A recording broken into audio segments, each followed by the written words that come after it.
Haleluya, haleluya.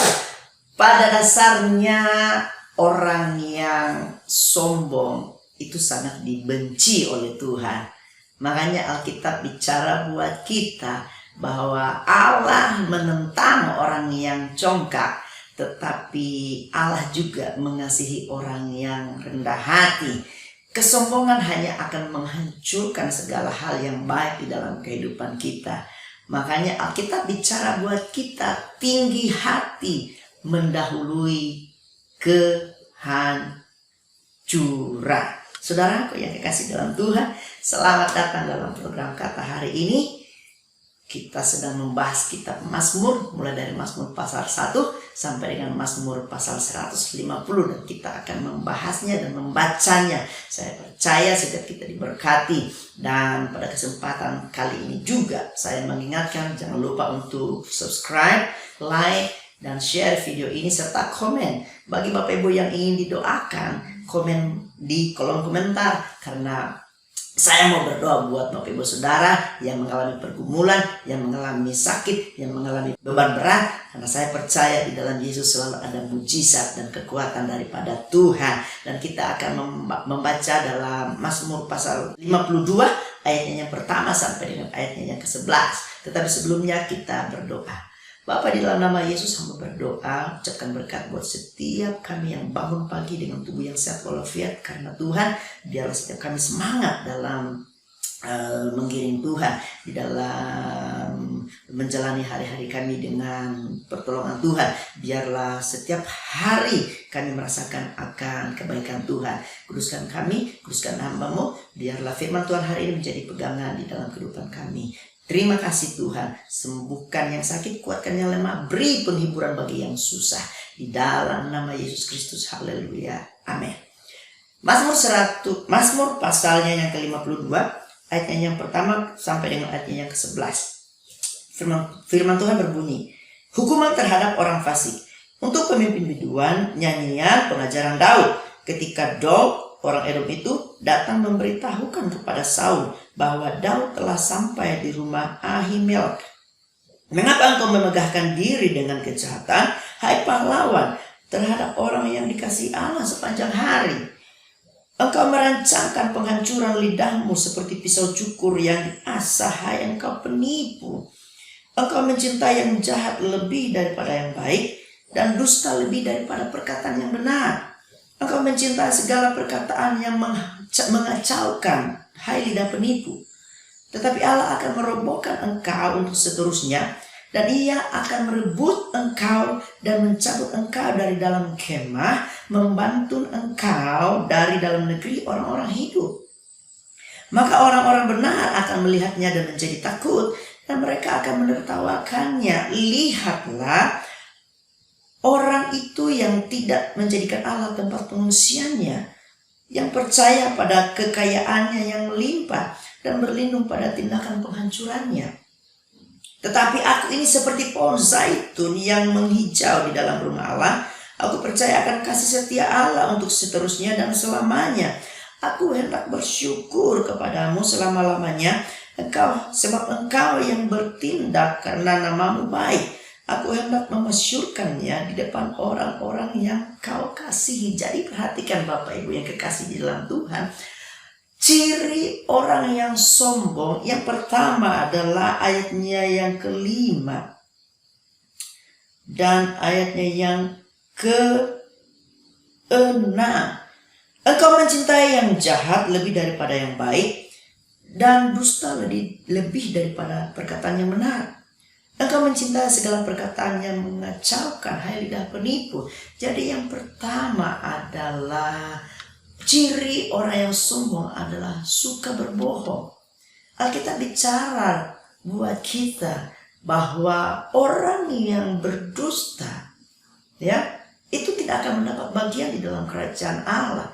Makanya di dalam ke-10 firman, salah satu yang menonjol yang dilarang oleh Tuhan adalah jangan berdusta, jangan menipu. Saudaraku yang kekasih dalam Tuhan, orang yang sombong adalah orang yang memperkatakan hal-hal yang bohong. Hari ini dia bicara begini, Besok dia bicara lain. Dan ini yang Tuhan tidak mau, saudara. Kadang-kala kita hanya untuk mempertahankan ego kita tanpa kita sadari, kita bisa berbohong, saudara yang kekasih dalam Tuhan. Jangankan orang yang tidak percaya Yesus, orang yang sudah mengenal Yesus, sudah datang ke gereja, sudah baca Alkitab, masih suka berbohong. Nah, ini yang tidak boleh, Bapak Ibu yang kekasih dalam Tuhan. Yang kedua, ciri orang yang sombong adalah ayatnya yang ke-9, saudara. Coba lihat di situ. Lihatlah, orang itu tidak menjadikan Allah tempat pengungsiannya, yang percaya akan kekayaannya yang melimpah dan berlindung pada tindakan penghancurannya. Orang yang sombong cirinya adalah selalu mengandalkan kekuatannya sendiri. Sementara Alkitab bicara buat kita, terkutuklah orang yang mengandalkan kekuatannya, tetapi diberkati orang yang mengandalkan Tuhan. Orang yang sombong dia selalu berkata, wah, saya bisa ini, saya bisa ini, saya semuanya karena saya bisa diberkati semua karena usaha dan kerja keras saya, tanpa mengandalkan Tuhan. Orang yang sukses, orang yang sombong adalah orang yang akan berkata, saya bisa diberkati, saya bisa menjadi orang yang sukses, itu karena usaha dan kerja keras saya. Saudara kasih dalam Tuhan, Allah menentang orang yang mengandalkan kekuatan sendiri. Andalkan Tuhan, maka Tuhan akan menyertai hidupmu. Yang ketiga, orang-orang yang sombong adalah orang-orang yang tidak mau bersyukur kepada Tuhan. Ayat 11, aku hendak bersyukur kepadamu selama-lamanya, sebab engkaulah yang bertindak karena namamu baik. Aku hendak memasukkannya di depan orang-orang yang kau kasihi. Orang-orang yang sombong cirinya adalah orang-orang yang tidak mau bersyukur, tidak mau menghargai kasih karunia Tuhan, tidak mau mengatakan bahwa Tuhan itu baik. Sebaliknya yang ditonjolkan adalah kekuatannya, kehebatannya, kegigihannya. Saudara, mari belajar untuk kita bersyukur kepada Tuhan. Saudara yang kasih dalam Tuhan, saya simpulkan apa yang Tuhan mau dalam kehidupan kita. Yang pertama, jangan berkata bohong, tetapi berkatalah jujur dalam hidup ini. Yang kedua, mari belajar untuk mengandalkan Tuhan, karena Tuhan adalah kekuatan kita. Tuhan adalah penyelamat kita. Tuhan adalah segala-galanya dalam kehidupan kita. Dan yang ketiga adalah mari bersyukur kepada Tuhan, karena Alkitab bicara sebab Ia baik, bahwasanya untuk selama-lamanya kasih setianya.